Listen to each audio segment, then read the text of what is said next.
qual que é a sua visão sobre isso? Como que o diabo tenta o ser humano? A gente, na Escritura Sagrada, tem alguns nomes para isso, né? Diabo, Satanás, etc. Todos esses nomes têm uma etimologia que dá para a gente entender o que acontece. O diabo não é inimigo de Deus. O diabo é nosso inimigo. A gente chama na teologia do inimigo das nossas almas, né? Então, a intenção do diabo, dos demônios, do poder e potestades e tudo mais, é justamente tentar a nossa alma, para que a gente não perceba o que Deus está fazendo, para que a gente não perceba o que a lei de Deus diz, para que a gente veja de forma nebulosa e tudo mais. Então, o diabo, ele muitas vezes causa feridas em nós, para que a gente desanime. Pensa na história de Jó. A história de Jó tem lá o começo, um encontro do diabo com Deus. E aí o diabo, conversando com Deus, fala assim, olha esse Jó aí. Ele diz que te adora, mas é porque a vida dele é muito fácil. E aí Deus permite que o diabo toque em Jó em algumas coisas, mas não lhe tire a vida. E é uma situação complicadíssima para Jó. Ele perde os filhos, perde os bens, ele tem feridas, ele passa um monte de coisa. E a sua fé ali é provada, a sua confiança em Deus ali é provada. Inclusive a confiança em Deus dos seus amigos. É provado durante todo o livro de Jó.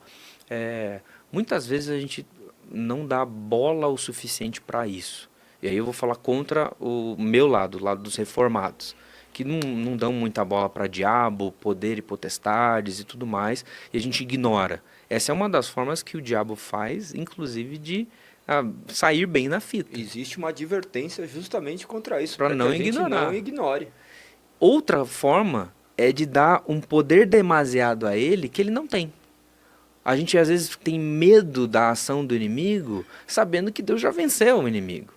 E aí vem Martinho Lutero, tanto C.S. Lewis e vários outros teólogos que já tiraram uma sacada disso. As duas coisas que um cristão deve fazer com o diabo: escarnecê-lo, ou seja, fazer piada dele, porque ele já está derrotado, e dizer para ele, de fato, o destino futuro dele, que é derrota.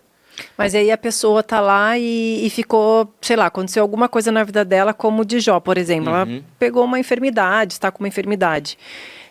É de Deus ou de Satanás? Ou dos dois? Porque Deus permitiu, Satanás colocou e Deus permitiu. É isso aí. Dentro da melhor interpretação da Escritura, é de Deus. E Deus permitiu que Satanás fizesse isso. É complexo isso, porque às vezes a gente tem coisas que não gostaríamos que acontecessem e a gente não vê a timeline toda. Principalmente quando a gente fala de perda de filho, por exemplo, que nem a Jó perdeu toda a família, e você olha e fala, caramba, mas Deus não sabia que aquele filho que era tão fiel, aquele filho que confiava nele ia sofrer? Mas quão doces são as feridas que nos aproximam de olhar para o nosso Senhor. Esse é o problema, né? A humanidade começa a se perguntar o porquê coisas ruins acontecem a pessoas boas, quando na verdade a pergunta correta é como coisas boas acontecem a pessoas ruins. É uma deturpação do que Deus deveria fazer. O homem quer que Deus esteja aqui como um servo, onde a sua vida vai ser um mar de rosas, um homem desobediente. É aí que a gente inverte a situação, porque no final do livro de Jó, os amigos dele estão falando um monte de coisa. Porque Jó, você está em pecado, é por isso que você está sofrendo desse jeito.